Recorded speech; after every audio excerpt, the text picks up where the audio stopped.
Tidak ada musuh atau teman yang abadi dalam politik, yang abadi hanyalah kepentingan.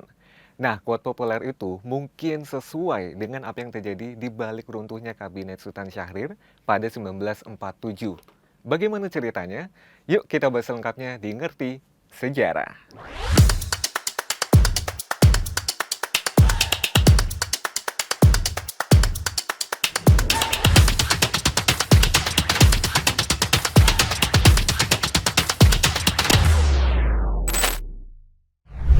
Menjelang agresi militer Belanda pertama, ada konflik besar yang terjadi di kubu pemerintah Indonesia.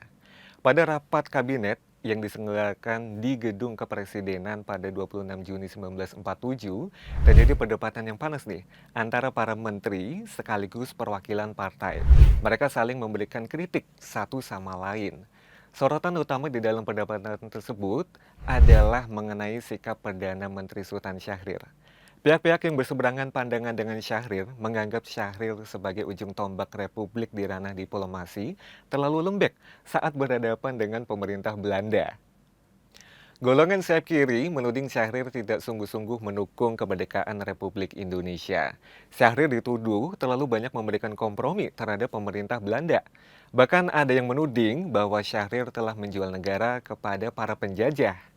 Padahal sayap kiri berasal dari Partai Syahrir sendiri, yaitu Partai Sosialis dan koalisinya, seperti PKI, kemudian Partai Buruh, dan Pesindo.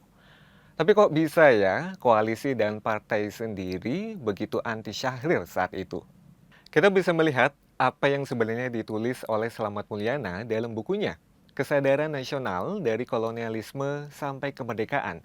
Pada 27 Mei tahun 1947, pihak Belanda melalui surat yang dikirim Komisi Jenderal Pemerintahan Belanda meminta beberapa hal kepada Perdana Menteri Syahrir sebagai perwakilan Indonesia. Secara singkat permintaan itu antara lain: satu, membentuk pemerintahan bersama sementara. Kedua, mengeluarkan uang bersama. Ketiga, menyelenggarakan impor-ekspor bersama. Dan keempat, melibatkan pihak Belanda dalam penyelenggaraan ketertiban dan keamanan di seluruh wilayah Indonesia. Pada 19 Juni tahun 1947, tersiarlah lewat radio pidato Perdana Menteri Syahrir yang merespons surat dari Belanda tadi. Yang intinya, Syahrir menerima permintaan Belanda, terutama soal pembentukan pemerintahan bersama. Sementara hal lain akan dibicarakan setelah pemerintahan bersama terbentuk. Pidato itu membuat golongan sayap kiri nih yang dulu mendukung Syahrir berbalik menentang Syahrir.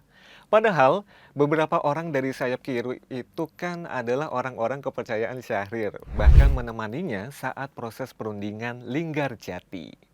Akhirnya, setelah mendapat tekanan besar, bahkan dari partai dan koalisinya sendiri, pada tanggal 27 Juni tahun 1947, Sultan Syahrir melepaskan jabatannya, dan Kabinet Syahrir III pun secara resmi demisioner.